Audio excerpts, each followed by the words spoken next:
சேர்ந்து ஒரு 12 வருஷம் நான் தங்கி தியானம் பண்ணோன்னா வாழ்க்கையில் பாதி நாள் அங்கேயே போய்டும். மீதி நாள் இங்கே ஒன்றும் பண்ண முடியாது. நீங்கள் எதற்காக பிறந்திருக்கீங்களோ அந்த கருமத்தை கடந்தால் மட்டும்தான், அந்த கருமத்தை கடந்தீங்கன்னா மட்டும்தான் நீங்கள் அடுத்த லெவலுக்கே ஆன்மீகத்தில் போக முடியும். நீங்கள் எங்கே விட்டுருக்கீங்க, எங்கே பிறந்தீங்கன்னே உங்களுக்கு இது வரைக்கும் தெரியாது. ஒரு ஜாமியார்கிட்ட போனீங்க, ஒரு குருன்னு யார்ட்டையாச்சும் போய் காலைல வந்தீங்கன்னா அவர் உடனே ஒரு உபதேசம் கொடுப்பார். அவர் ஒரு காமனாக ஒரு உபதேசம் வச்சுருப்பார். அதை அவர் கொடுத்துருவார். அந்த உபதேசத்தை யார் போனாலும் அந்த உபதேசம் தான் கொடுப்பார். அதை நீங்கள் கொஞ்ச நாள் பண்ணிக்கிட்டு இருப்பீங்க, செஞ்சு பார்த்துக்கிட்டு இருப்பீங்க. அந்த உபதேசத்தை ஒன்றும் தெரியாது. உடனே அடுத்த ஒரு குருநாதரை போய் பார்ப்பீங்க, ஏதோ ஒரு தற்செயலாக. அப்புறம் அவர் ஒரு உபதேசம் கொடுப்பாரு.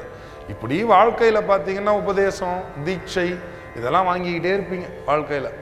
மாபெரும் சபையினிலே நம்முடைய ஞானி பிருந்தாவன ஐயா அவர்களின் இந்த அற்புத சிகிச்சைக்கு வந்திருக்கும் பெரியவர்கள் அனைவருக்கும், சகோதர சகோதரர்களுக்கும் முதற்கண்ணுடைய மனமார்ந்த நன்றி.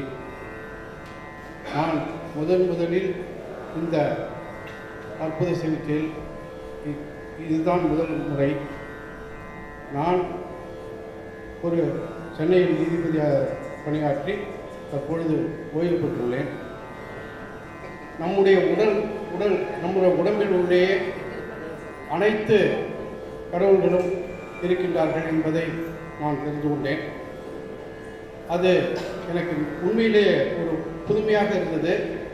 அந்த புதுமையை அவர் வாயிலாக வெளிப்படுத்தியதற்காக இந்த சச்சங்கத்தில் நான் கலந்து கொண்டதற்காக பெருமை அடைகின்றேன்.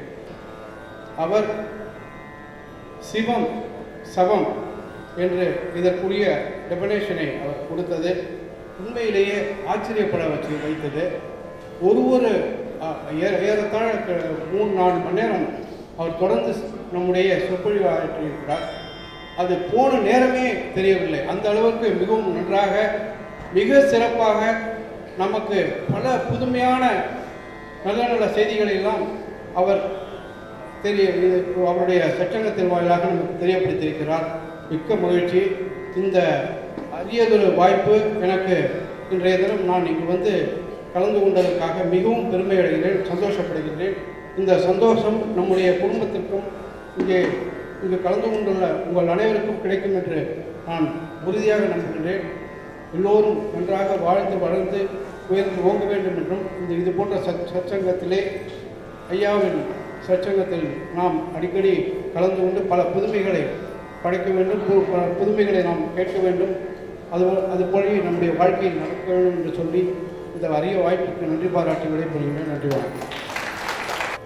எதையாச்சும் ஒன்றில் சித்தி அடைஞ்சிருக்கீங்களான்னா நீங்களே உங்களை கேட்டுங்க, ரொம்ப நடந்திருக்காது.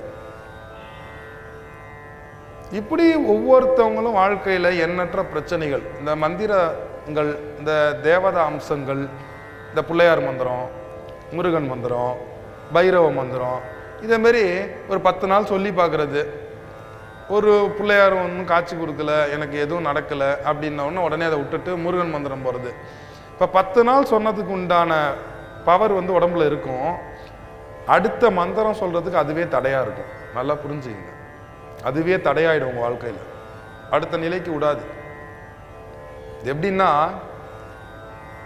இப்போ உங்கள் வீட்டுக்கு ஒரு விருந்தாளியை கூப்பிடுறீங்க. நீங்கள் கூப்பிட்டதுக்காக அந்த விருந்தாளி வந்துட்டாங்க. ஒரு 10 நாள் நல்லா அவங்களுக்கு சாப்பாடெலாம் போட்டு அவங்களுக்கு நல்லா கவனிக்கிறீங்க. 11ஆவது நாள் அவங்கள அப்படியே விட்டுட்டீங்க. அடுத்து வேற ஒரு விருந்தாளியை கூப்பிட்டு அந்த விருந்தாளிக்கு தடப்படலாம் செஞ்சுக்கிட்டு இருக்கீங்க. அப்போ இந்த விருந்தாளி என்ன பண்ணுவார்? வந்தவர் உங்கள் மேலே அன்பு காட்டுவாரா இல்லை கோவப்படுவாரா? ஏன் வாழ்க்கையில், ஏன்னா இது பல பேருக்கு உண்டு இந்த கேள்வி. ஐயா, நான் கோயிலுக்கு போகாத வரைக்கும், சாமி கும்பிடாத வரைக்கும் நல்லாவே இருந்தேன், என் லைஃப் பெட்டராகவே தான் இருந்துச்சு.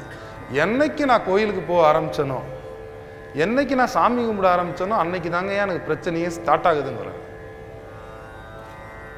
அப்படி எத்தனை பேருக்கு அனுபவம் இருக்கா இல்லையா? இருக்கு.